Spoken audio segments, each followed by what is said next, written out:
Ladies and gentlemen, the President of the Republic of the Philippines, His Excellency Ferdinand R. Marcos Jr. Thank you, Secretary Ricky Manalo of the DFA, uh, Vice President Sara Duterte, and our party that came, that was headed by, well, of course, House Speaker Martin Romualdez and the Deputy Speaker and former President, President GMA, um, our Philippine Ambassador to the United States, Ambassador Babes Romualdez. Oh, please. Thank you for reminding me. And thank you to our First Lady, Luis Araneta Marcos, and our welcoming reception committee. Whenever it is that we come here, Pasay District Representative Antonino Calixto, and our good friend, of course, Mayor Imelda Calixto Rubiano, AFP Chief of Staff, General Andy Centino, Major Service Commanders, the Philippine Coast Guard Commandant, Admiral Abu, who is going to get very, very busy in the next few weeks, Philippine PNP, Lieutenant General Rodel Sermonia, my fellow workers in government, ladies and gentlemen, good afternoon. Ako'y nagagalak na makabalik at makasama kayong lahat muli mula sa misyon ng inyong lingkod na lumahok sa World Economic Forum sa Davos, Switzerland. International engagement and outreach with our global partners in government, in business, international and civil organizations, and the academe form an important cornerstone of this administration's security, economic, and people-centered development agenda. I am pleased with the progress we have made during our crucial participation in the World Economic Forum, a truly global multi-stakeholder platform. The trip has yielded beneficial outcomes relative to new trade and investment opportunities and key partnerships forged to support our development program, a better appreciation for Filipino workers and professionals, and the promise of increased levels of cooperation with various countries around the world. This trip is fairly unique as for the medium to long-term goodwill and interest we have generated for our country, our enterprises, and our people. Through the multi-stakeholder platform provided by the World Economic Forum, the Philippines is able to articulate and exchange views on pressing issues that impact on the lives and livelihood of all Filipinos. Our WEF engagement has enabled the many leaders and experts in government, in business, civil organization, and in the academe that were in attendance to receive the good news that the Philippines is leading economic recovery performance, not only in the Asia Pacific, but also in the world. That the Philippines is not only driving economic growth, we are also helping mend the fissures that have fragmented the world of late and doing our part to avert economic crises. We shared our insight and experience in being a resilient, hardworking people, uniting in adversity and looking out for each other in crisis. And for this, I thank you. With the help of the economic team comprised of Finance Secretary Ben Jokno, Trade and Industry Secretary Fred Pascual, NEDA Secretary R.C. Balisacan, joined by Speaker Martin, we took part in a CEO dialogue in the Philippines under the auspices of the World Economic Forum. You will notice, of course, that Secretary Ben Jokno and Secretary R.C. Balisacan are not with us as they had remained to follow up, for follow-up meetings that were not scheduled, but had become scheduled after we had met with the different economic leaders and political leaders in Davos. I also drew attention to the Philippines' work across trade and investment, monetary and fiscal policy, food and energy security, climate action, structural reforms, digitalization, public-private partnerships, health, nutrition, education, and other social services. I highlighted this administration's policies, including the Philippine Development Plan, the 8-point socio-economic agenda, and various other policies and legislations that spotlight the economic reforms of the Philippines that have led to our sustained growth, even post-COVID-19 and amidst the current global economic downturn.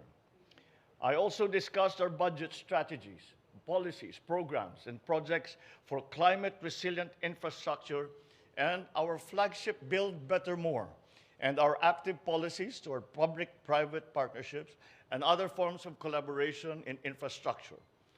All this work is toward the fulfillment of a resilient, inclusive, and sustainable infrastructure ecosystem for the Philippines. I took the opportunity as well to consult with our friends and partners in Davos on the Sovereign Wealth Fund as a means for us to diversify our income sources to generate various welfare effects to the Filipino people, while recognizing that this is a collaborative work with experts and our lawmakers so that its final form is what we intend to be. And that discussion about the Sovereign Wealth Fund, the Maharlika Fund, was an interactive one, wherein not only did we present our ideas on what the fund should look like, but we asked them, what do you think would be most advantageous for the Philippines so as to allow the potential investments that you are thinking about bringing to the Philippines, and how the fund would be best designed to service that investment. I opened the panel session on moving towards nutrition security, where I discussed some of the efforts and goals that we have set to achieve food and nutrition security, and had provided ideas on how the global community can cooperate to expedite and ensure that our efforts remain effective.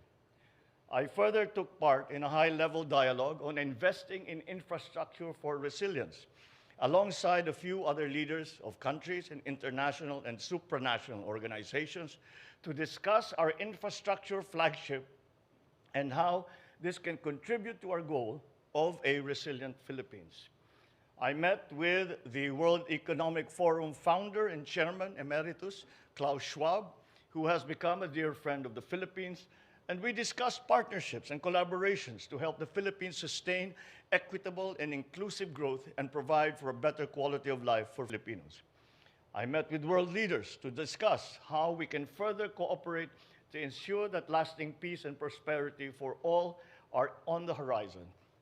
I had the opportunity to meet and exchange views with a few leaders of countries and organizations, such as WTO Director Ngozi Okonjo-Iweala, World Bank Managing Director for Operations Axel von Trotzenberg, IMF Managing Director Kristalina Georgieva, and former UK Prime Minister Tony Blair, to align and agree to push for common priorities and support for the multilateral trading system to benefit all. The process that we undertook, really, in Davos was not simply to highlight the new situation, the new economic situation, the new policies, and the new concepts that we are promoting in the Philippines today, but also to learn from the world leaders and the world economic leaders what part the Philippines can play in this fragmented world. That was the main theme in this entire forum, is how do we bring back cooperation in a fragmented world? And we are seen to play a part in that, and especially as a member state of ASEAN and as a leading economy in Asia. I was joined by leaders from the Philippine business community. We took part in several activities to help promote partnerships with our private sector economic leaders. I met with key executives of companies such as DP World, Glencore, Morgan Stanley, who incidentally is going to be now, because of investor confidence, is going to open an office here in the Philippines. The business meetings